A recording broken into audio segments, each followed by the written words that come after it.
सोचिए, साल है 2026।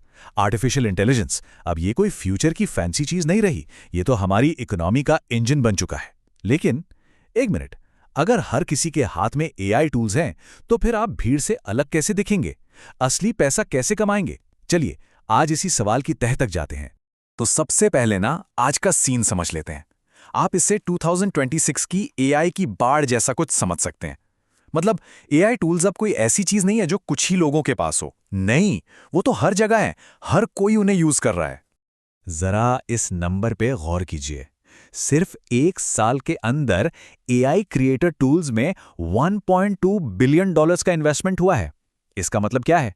सीधा सा मतलब यह है कि अब एआई इस्तेमाल करना कोई कॉम्पिटिटिव एडवांटेज नहीं रहा। ये तो बस बेसिक चीज बन गई है। तो अब आता है असली सवाल।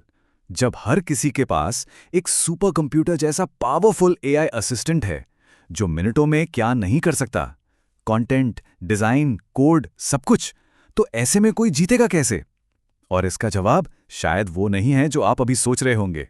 असली गेम चेंजर, आपकी असली ताकत, वो एआई को यूज करने में है ही नहीं, बल्कि वो एक ऐसी चीज में छिपी है जिसे टेक्नोलॉजी कभी भी कॉपी नहीं कर सकती।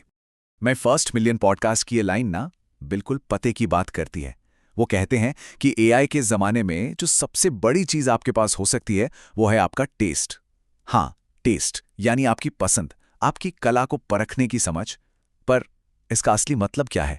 देखिए, टेस्ट का मतलब सिर्फ ये जानना नहीं होता कि हाँ ये डिजाइन अच्छा लग रहा है।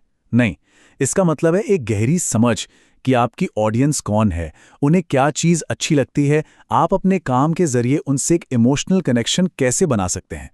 ये सब कुछ ऑथेंटिसिटी के बारे में है, सिर्फ ऑटोमेशन के बारे में नहीं। और पता है सबसे अच्छी बात क्या है? ये जो अच्छा टेस्ट है ना, इसे सीखा जा सकता है। ये कोई जादू नहीं है, एक प्रोसेस है।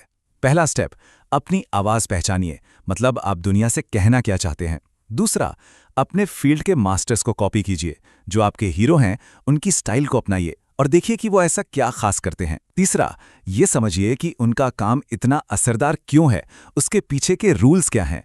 और चौथा, अपनी फील्ड की हिस्ट्री को पढ़िए। इससे समझ आएगा कि ये रूल्स आखिर बने ही क्यों। ठीक है, तो अब हमें ये तो समझ आ गया कि असली पावर टेस्ट में है। तो फिर इस पूरी पिक्चर में एआई कहाँ फिट होता है? देखिए, एआई को अपना कॉम्पिटिटर मत समझिए, उसे एक पावरफुल को पायलट की तरह देखिए। ये नंबर्स देखिए, ये एक बड़ी इंटरेस्टिंग कहानी बताते हैं।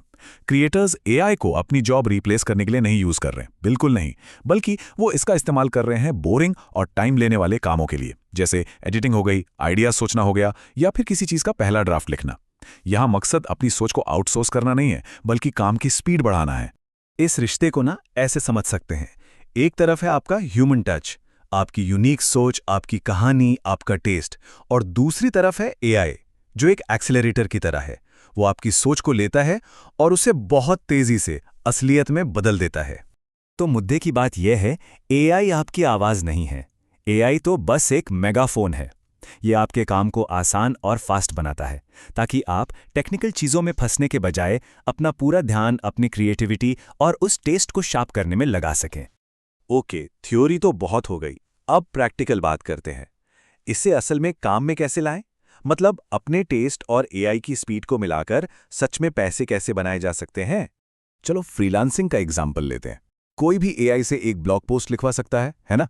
लेकिन एक स्मार्ट फ्रीलांसर क्या करेगा?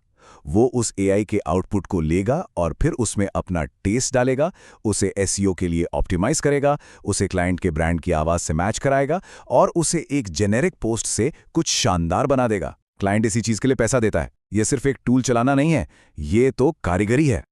और यही सेम चीज डिजिटल प्रोडक्ट्स पर भी लागू होती है। रेडिट की ये बात बिल्कुल सही है। आप एआई से एक ईबुक तो बना लेंगे, लेकिन उसे बेचेगा क्या? आपकी प्रेजेंटेशन, मतलब आपकी लिस्टिंग की इमेजेस कैसी हैं, आपकी मार्केटिंग कॉपी कैसी है, आपकी ब्रांडिंग कैसी है, और ये सब कुछ आपके टेस्ट पर डिपेंड करता है। और अगर थोड़ा और बड़ा सोचना है तो क्यों ना एक ऐसा बिजनेस ही बना लिया जाए जो दूसरी कंपनियों के लिए एआई को यूज करे। सोचकर देखिए, कस्टम एआई चैटबॉट बनाना या छोटे बिजनेसेस के लिए ऑटोमेशन सिस्टम सेटअप करना, यहां पर मौके ही मौके हैं। और अच्छी बात यह है कि ये सब करने के लिए टूल्स भी तैयार हैं, जैसे कि चैट जीपीटी। आज किसी भी टेक्स्ट वाले काम के लिए ये पहला स्टेप बन गया है। चाहे नए आइडियाज ब्रेनस्टॉर्म करने हो या फिर पूरी की पूरी स्क्रिप्ट लिखनी हो। बिल्कुल वैसे ही कैनवा जैसे टूल्स ने एआई की मदद से डिजाइनिंग को मतलब बच्चों का खेल बना दिया है।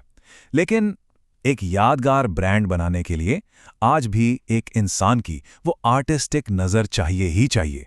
तो इन सारी बातों का निचोड़ क्या निकलता है? सिर्फ एक चीज़, टेक्नोलॉजी चाहे कितनी भी पावरफुल क्यों ना हो जाए, वो बस एक टूल है, आपकी पूरी स्ट्रैटेजी नहीं। हाइप ऑडिटर के सीईओ की ये बात ना पूरी कहानी एक लाइन में कह देती है। कामयाब वही होगा जो एआई को को पायलट की सीट पर बिठाएगा, लेकिन ड्राइविंग सीट पर खुद बैठा रहेगा। मतलब आखिरी फैसला हमेशा इंसान के दिमाग और उसके टेस्ट का होगा। गाड़ी हमेशा आप ही चलाएंगे। तो आखिर में बात घूम फिर कर यहीं आती है।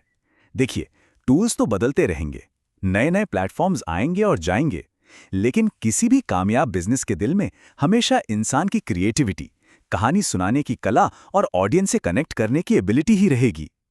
एआई इन चीजों को खत्म नहीं कर सकता, हाँ, वो इन्हें और बेहतर जरूर बना सकता है। तो चलिए आपको इसी एक सवाल के साथ छोड़े जाते हैं। एआई आपको कैनवस और सारे रंग दे सकता है, बिल्कुल, लेकिन उस पर तस्वीर कौन बनाएगा, एक कहानी कौन कहेगा, लोगों पर अपनी छाप कौन छोड़ेगा, ये सब आप पर है। एआई तो आउटपुट दे देगा, लेकिन टेस्ट तो आपको ही देना होगा।